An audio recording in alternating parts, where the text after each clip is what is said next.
Well, today on Nation Window Cleaners Podcast, we're talking all about the slow season and how to survive it. I mean, it's coming up fast here, and every year we go through it, but here's some tips to really survive this year's slow season. So, if you're a window cleaner, or heck, any seasonal business, stay tuned to WCR Nation.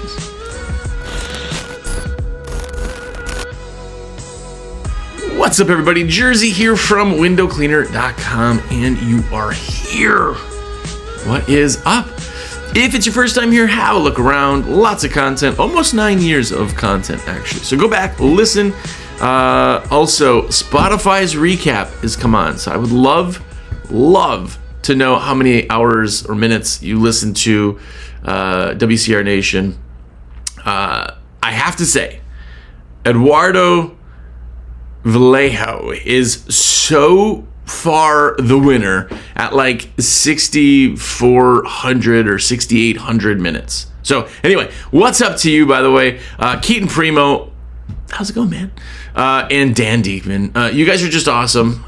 Those are just some random people that are picked that choose to order from me and make my life possible. So thank you for you guys to place your orders for me.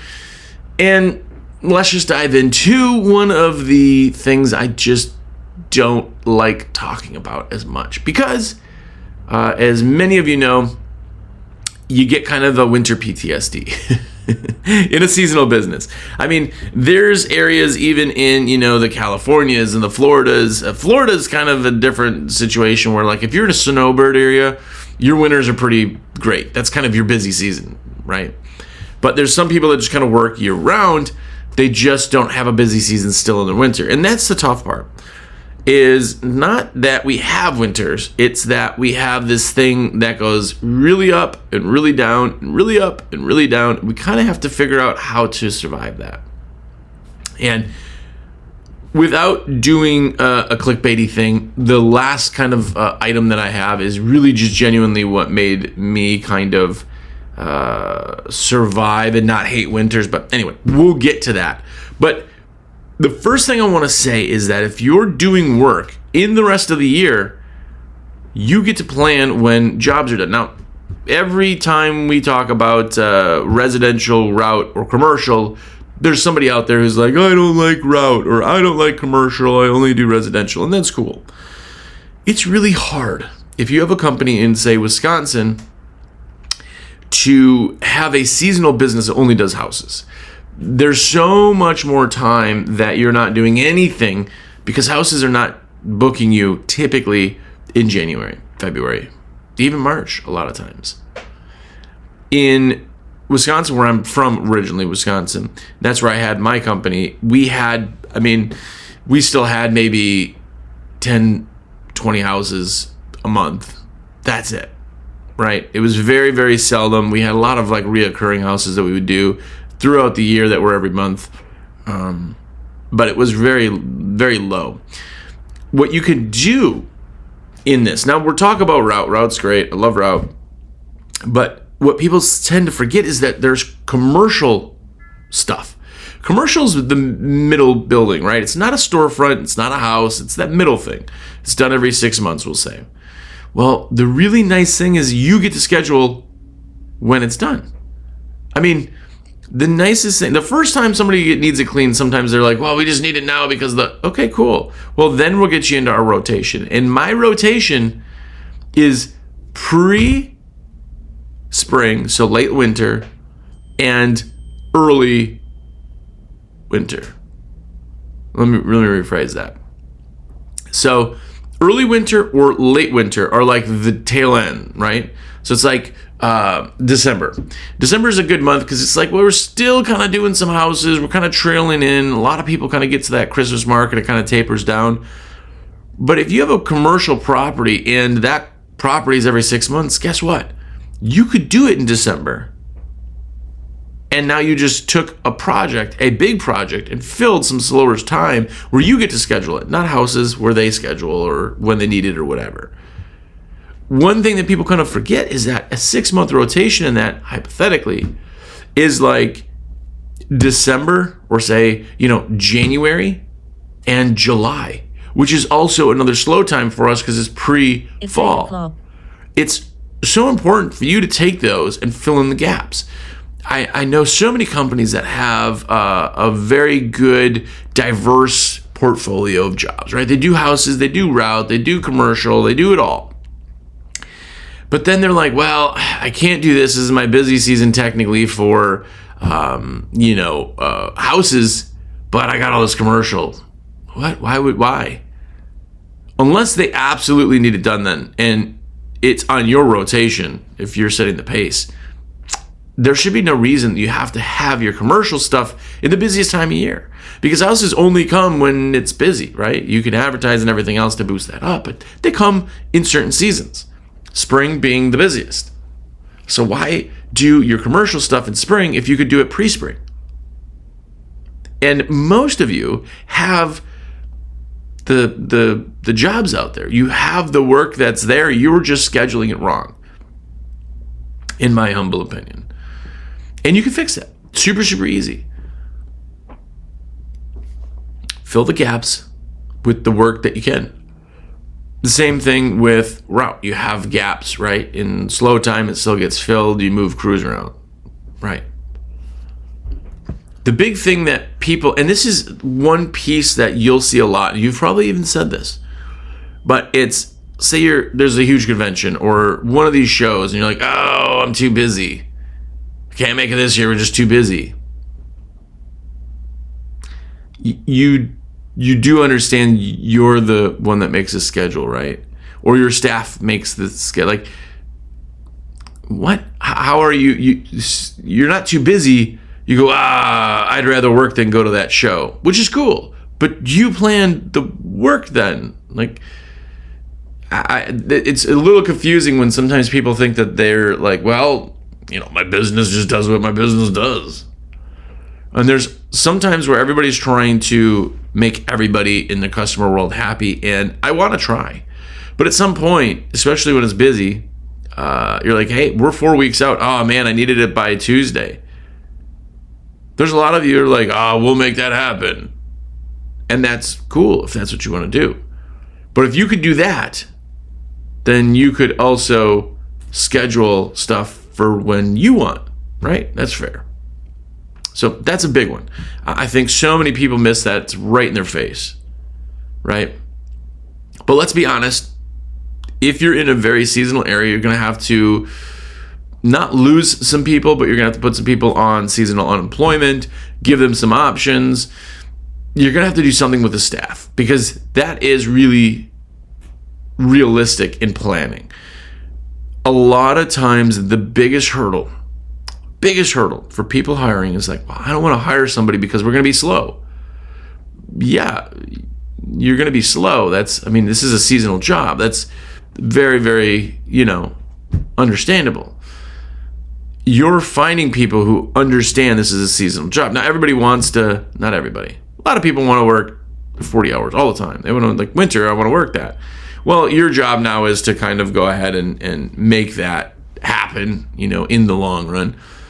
But realistically, as it kind of comes in, you're going, okay, like, let's sit everybody down in our meeting. Hopefully you're doing like weekly meetings, just going over things, but said, okay, we just want to know, you guys don't have to answer now. Just let me know if you want to stay on through winter or you want to do your unemployment. You get to pick and see what they say. You'll find it's a pretty good split. Well, now if I have only half the staff to worry about, it's a lot easier to schedule them. Now, they know they're not going to be still maybe in 40 hours, but I can move things around. I can get stuff done. I can have them doing other things. I know winter's coming every year, so I can plan for it, right?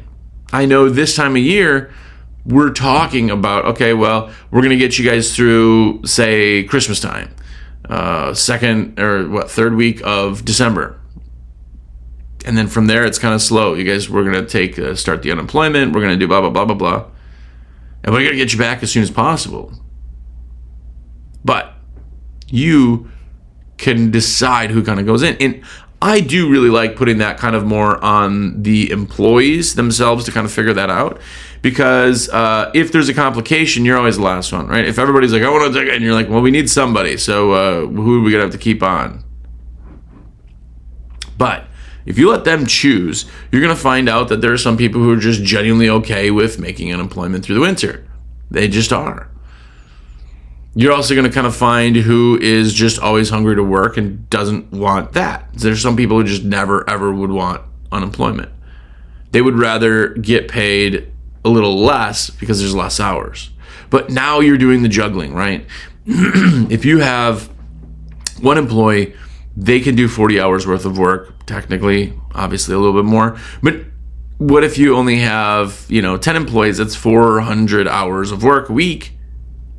Well, if you don't have 400 hours and you only have, say, 200, you have to have half of those people be done. Now, if all of them say, I don't want that, then your job is then to do the rotation so that everybody gets equal hours, and they're going to go down in hours. And that's a seasonal business.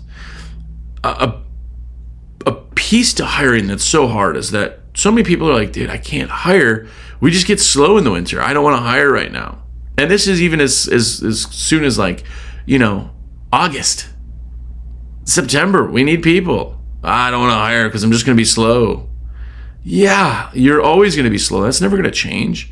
You're going to basically shorten your slow season by doing these things right, but you're not going to not have a slow season.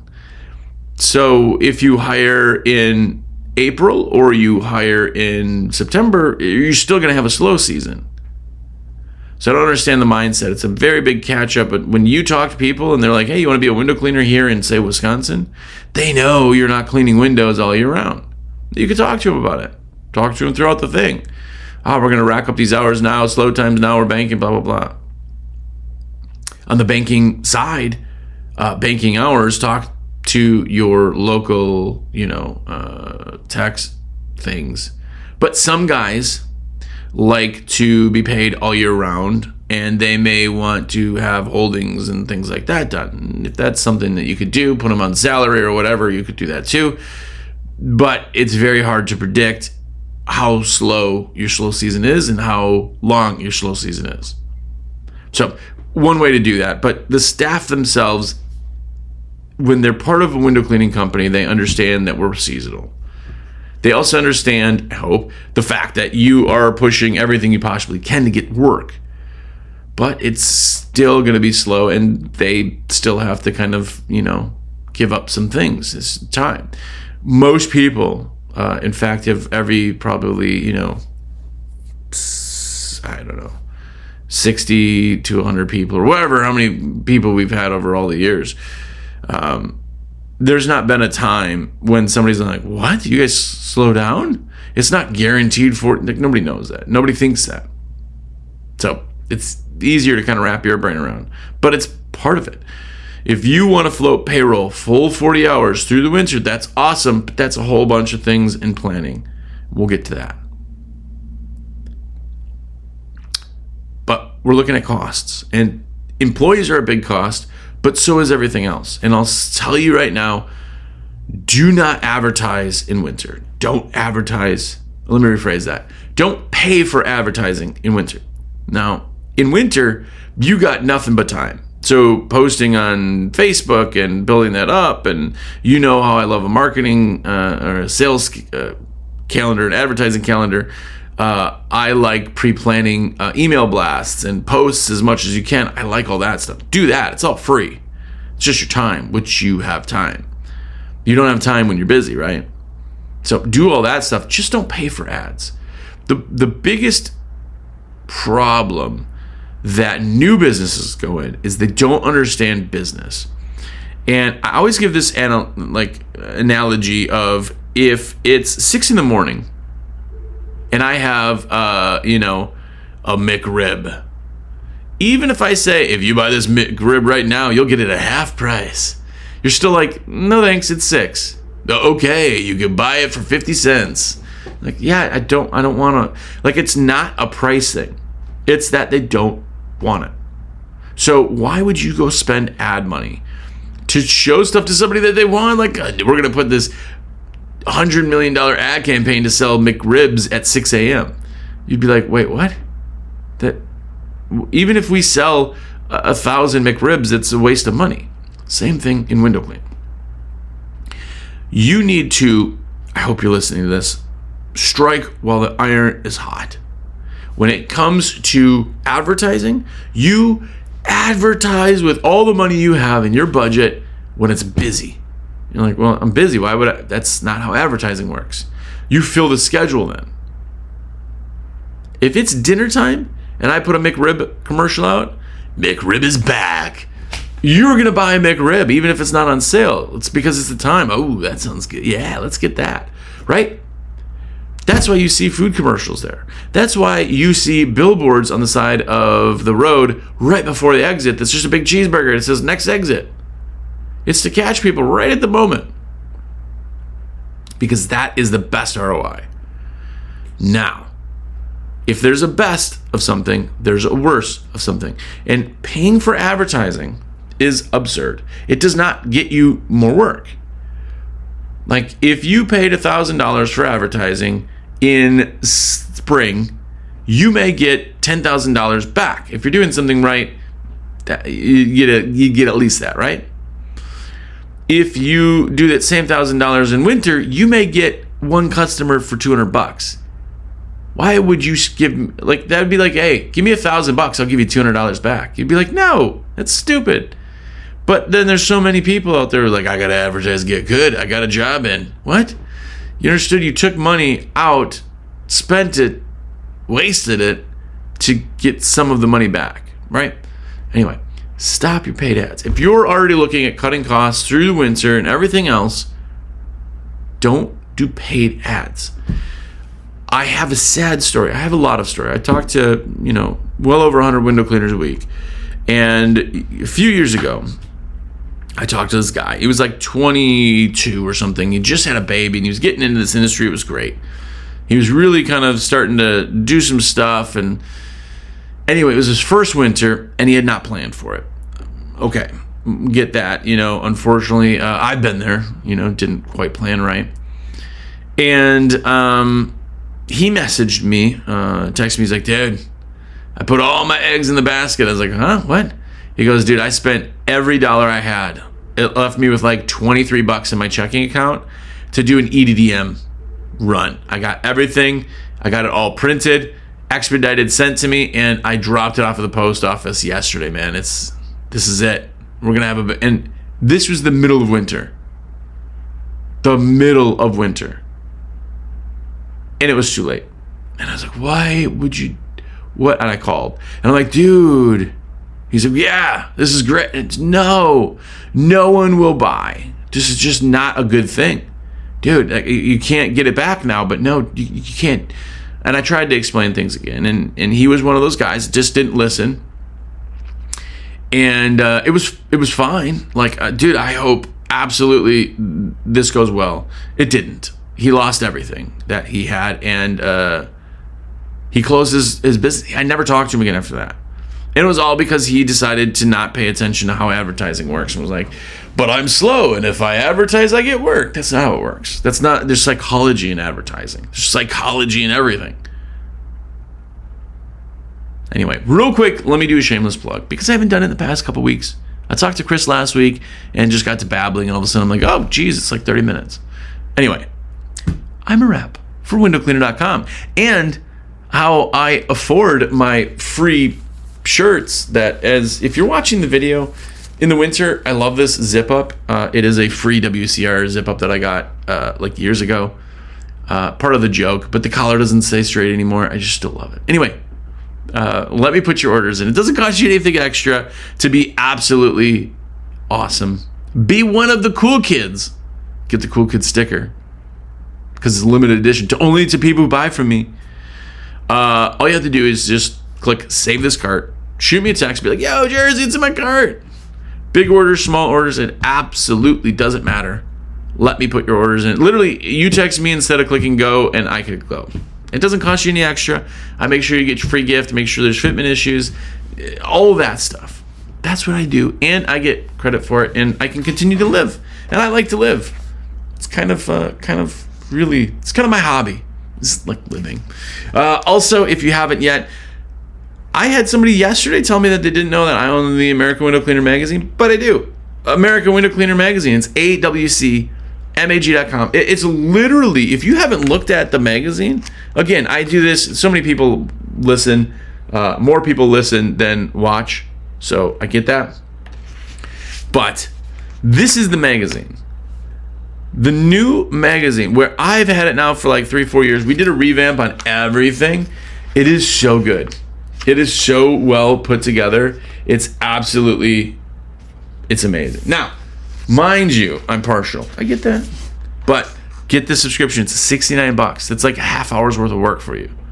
Get the subscription. Literally a magazine only for window cleaning that comes to you every month in the mail. awcmag.com. Go get a subscription. And of course, you've seen the sticker sheets. This is the best of sticker, actually, because it's in the December issue. I just realized this is the December issue, so you guys got a preview. There you go. People haven't even gotten it yet. Anyway, you get the subscription for the magazine, and you get the stickers every single month. So go do that. And also, I always talk about Jobber. Listen, I have genuinely not found a CRM that I liked until this year, 2025. I've been doing this show alone for 8 years, 9 years now, I forget. Almost 9 years. And I've never found a CRM until this year. I do demos all the time. I found Jobber. Jobber is freaking amazing. It really, really, really is absolutely everything that I would want in a CRM. So after doing a demo, I reached out to them and got a chance to partner with them anyway. So my link's in the bio of whatever you're watching or listening to, or you can just text me 862-312-2026. I'll send you a link. Get 20% off, which is fantastic.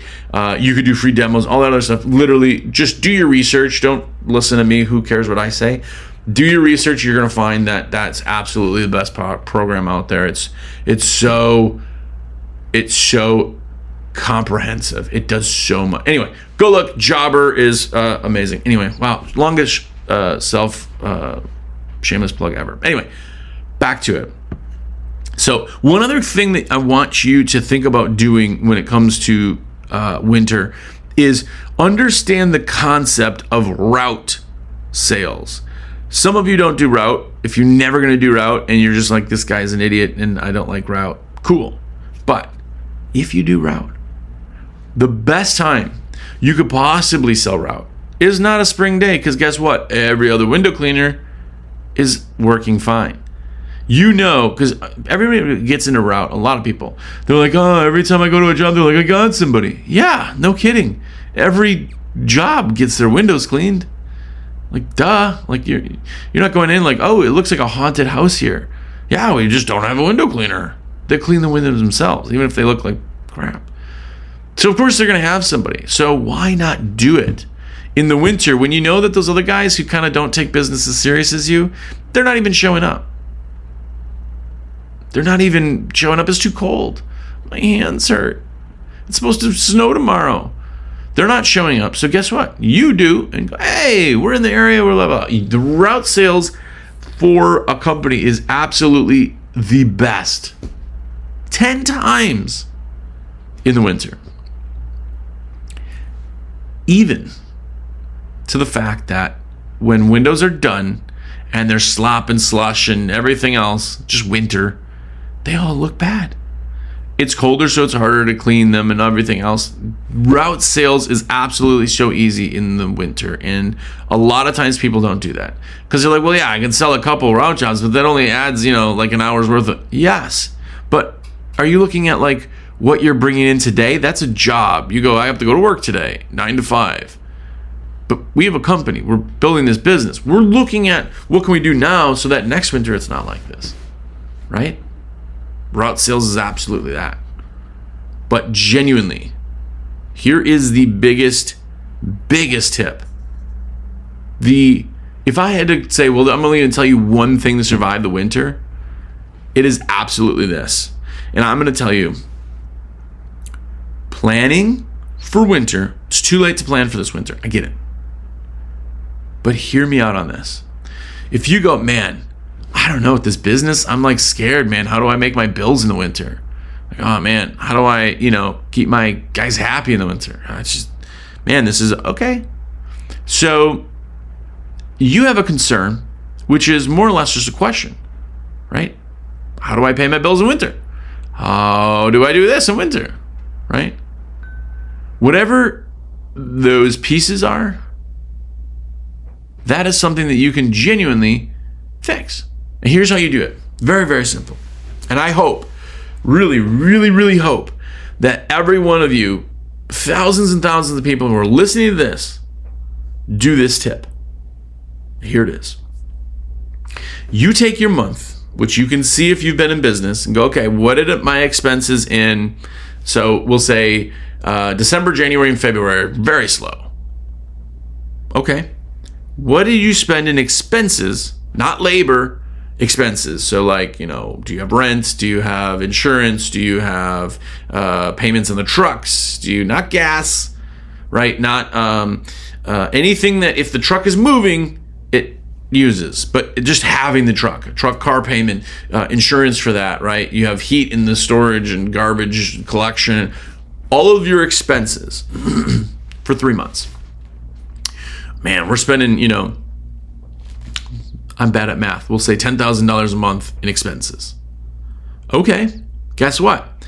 Now, by December of next year, we're going to have $30,000 put aside in what we call the winter fund. What? How am I doing that? All you're doing is every week you go to the bank, or whatever, however many times you go to the bank, and you go, okay, well, every time I'm there, let's do the math. I'm going to do this real quick because I'm not good. Let's see, 30,000 divided by, what are we at, 12.9 equals divided by 4. So every week, you're going to put away $830. And you're like, wow, that's a lot of money. It is, but it's less money than $30,000. Now, here's how we do this. Even if you don't get to this the first year, okay, I totally get that. But what happens is as you put that away and you get to December and that $30,000 is sitting there, guess what? You will do some work December, January, and February. You're not going to use the $30,000. But if your pressures are winter, you have it in the bank ready to spend no matter what else happens because it's in this fund. And it's always refreshed. So if you go through winter and say it was a really harsh winter and maybe you use 10,000 of it, 12,000 of it, 15,000 of it, the next year, that's your new payment. You're putting it back in. So December of next year, you're back to 30,000. It is basically the way that you take all of your headaches, all of your worry, your entire 9 months of worry is all thinking about winter and putting it in there. Down to the point of, okay, I have a guy that he wants to work all year. I don't want to lose him. Okay, what's his salary for those 3 months? Put it in there. Now, whatever that dollar amount is, and even if it's $30,000 and you don't get there, you just keep putting it in so that the next year, in 2 years, you have that money saved. And then whatever you take out of that for winter, you just put back in the next year. You will get there and you'll keep it there. Only for the fact that it is just going to make you feel better. You're going to have the money set aside. You're going to be planned. You're not going to be panicking. Like if you go on the Facebook groups and everything else, people are panicking this time of year. They do every year. We're like, oh my gosh, what do you guys do in the winter to keep busy? If you would have planned, you'd be like, cool. If nothing happens, I pay my bills. And you're going to be still doing work every single day, maybe every week at least. After a few years of business, I don't think there's ever been, a week that I've not done something. And that brings more money into that. So you're not chipping away at the full 30. You're just having it there in case everything is. And guess what? Oh, man, I'm worried about winter. Oh, why are you worried about winter? You have the money set aside specifically and only for that. Oh yeah. You're not worried about it anymore, right? Take a worry, which is really your body asking a question. Oh man, I don't want to get cancer. Okay, what would you do? Change some lifestyle stuff so that you can kind of go down that path. You go, well, I don't think I'm going to get cancer. I run, I do all this, blah, blah, blah, blah, blah. They're taking a question or a concern and they're answering it by making it not a question or concern. If you need $30,000 for your winter and you have $30,000 in an account called winter, what are you worried about? Nothing, right? You're not worried about winter. You're worried about something else that comes up. So planning for winter is the absolute best thing you can do. And here's the truth of the matter is that every episode that I do of Nation has a few thousand downloads, right? Listens, streams, all that stuff.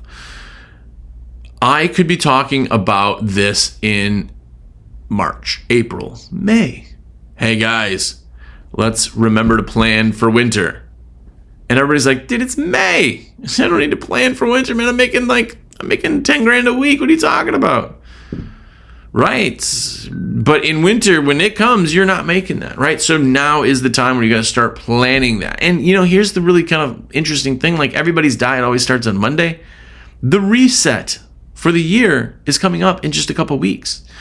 The first of the year was like, I'm going to do this in the first of the year. It's not up to what you say. It's up to what you do. And if you really genuinely are, that is the best thing you can do to not be worried about winter. I know you can't do anything about that right this second, but you can do something about that for next year. And when we're talking about filling in the space, remember, we're shortening winter. So instead of 3 months, we got, say the first month is some commercial stuff, and the last month is kind of some commercial stuff or whatever. We're shrinking that, right? If we do better advertising in our busy time, that pushes it out. And now we're still cleaning now. Instead of up to Thanksgiving, we're cleaning out to December. It shrinks your winter. In the numbers. If you have 10,000 customers that you do every year, you have a higher likelihood of doing quite a few of them monthly. If you have 2 customers, it's a high probability one of the 2 customers is not going to have it monthly, right? So you're shrinking those seasons. That's the overall goal. It is the long-term play. But I hope these things kind of helped you make a decision of how to survive winter. But before you do, I would like to survive winter. Shameless plug number 2. Let me put your orders in, please. Big orders, little orders, literally just doesn't matter. Every order, just text me 862-312-2026. If you text me, it locks you in on prices too. So people are always like, oh man, the sale ended, so I had to put the order in at 2 a.m. We don't ship anything at 2 a.m. So if I place the order in the morning, it ships the exact same time. If you did at 2 and you still get the thing. If you text me and be like, yo, Jersey, it's in my cart. Or, hey, I need this. And you text me on a Saturday at 2 in the morning, even if it's not placed until Monday, you still get the sale. You still get the same shipping times. You still get everything the same. So let me know. Put that in. I want to be your guy. Anyway, long show. I apologize. But go out there and, in the first place, hopefully survive winter. But more importantly, go out there and be epic.